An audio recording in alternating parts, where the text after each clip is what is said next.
Okay, the other thing that I forgot to mention is that I'm TJ, and I'm talking about what is the source of your own voice.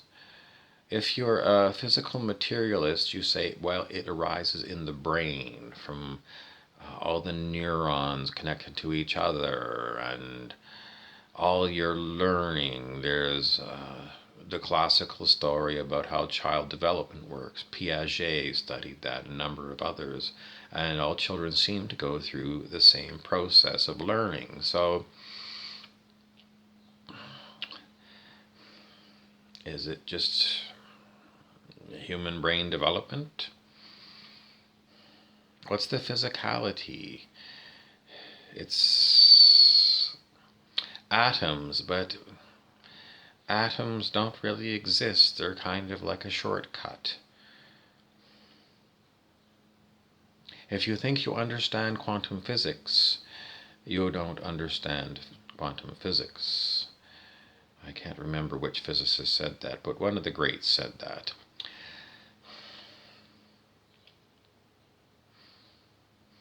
Is there a superconsciousness? Look that one up. What is the mitote? Don Miguel Ruiz said the mitote is all the lies that you're told throughout your life, and they form a voice, and it's a voice of negativity and criticality.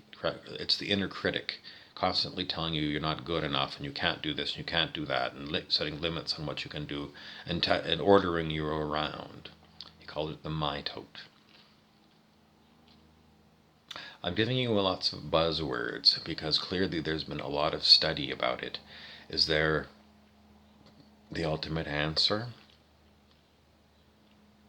It's a great mystery of life.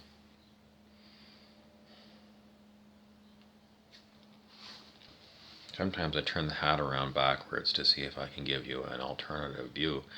Um, why is it some people have got incredible creativity? You know, why is it that Stephen King can write an unbelievable number of books? Why is it that Beethoven could write such amazing music, or any great musician? Why did they get these songs? And why is it the person that sat next to them in grade 3 can't do it?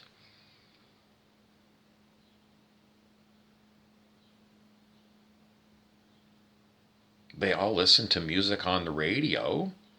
I mean, maybe some of them had musician parents that got them, a drum set or something when they were kids.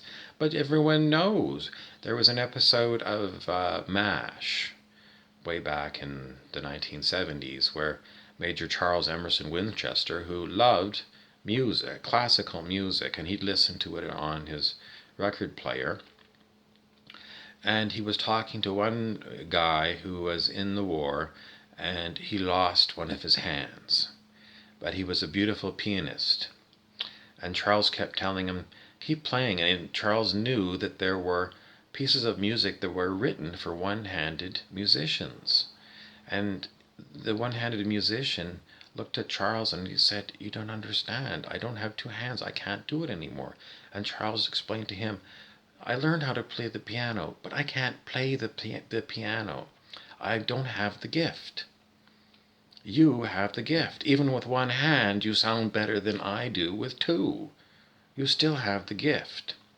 Charles had the gift of surgery. He was a fantastic surgeon. But his music, he loved it, and he was upset, but he didn't have that gift to be able to be an incredible pianist. I love to sing. I'm a karaoke singer. I listen to myself sing karaoke. I've critiqued my karaoke, if you've seen that one. I don't usually like when I sing karaoke. Once in a while, usually when I'm in the middle of singing it, it sounds good to me. But then I play back the recording and I go, it sounds amateurish. But, some people might say I've got a lot of self-judgment about the way I sound when I'm singing. I mean, no one would say Neil Young has a great voice. And yet, people love to hear Neil Young sing. Why is that? I mean, Lady Gaga has got an unbelievably good voice. We like to hear her sing. When Leonard Cohen used to do music, he talked more than he sang, but he was very entertaining.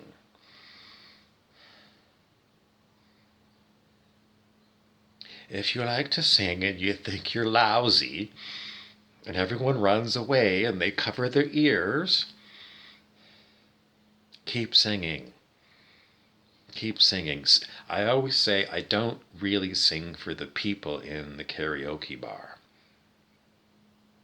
I somewhere along the line when I first started doing karaoke, I always had this idea, this thought in my head: don't sing for the crowd, sing for the spirit. God. I sing for God because the spirit is everywhere in the room. So I sing to the spirit, and that way, if there's someone's there like, you suck, you suck, I'm not singing for you. Screw off. If you don't like it, go to some other place. And a lot of times in the bars, the people, they don't clap. And if you're going to go on karaoke and you're going to be really disappointed people don't clap, just be glad they don't throw rotten tomatoes at you. It's not about the people. Now, I will tell you that the spirit that you're singing for is going to decide what song comes into your head for your choice of. So the people are going to be sometimes be elated because they got the song they needed. It's because it's the super consciousness. When I say the Great Spirit, it's super consciousness in more scientific terms. Super consciousness is running all of us. So if you don't like the religious idea of God, call it super consciousness.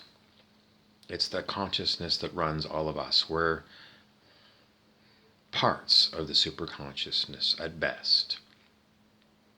So maybe that's your final answer. What is the source of all the voices in your awake and in your dream time?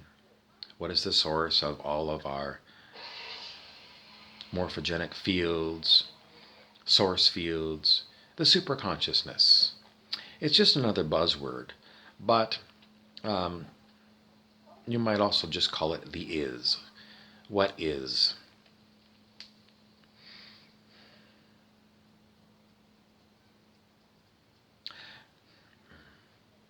It gets technical because Serge Kahili King wrote a book called Changing Reality. That's where you are the shaman and you're going to change the reality that you're going to experience. What is it about you that can change reality?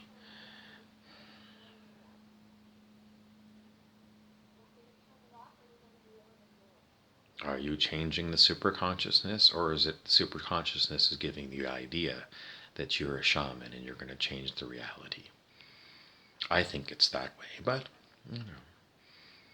go ahead and argue amongst yourselves. Talk amongst yourselves. I'm TJ.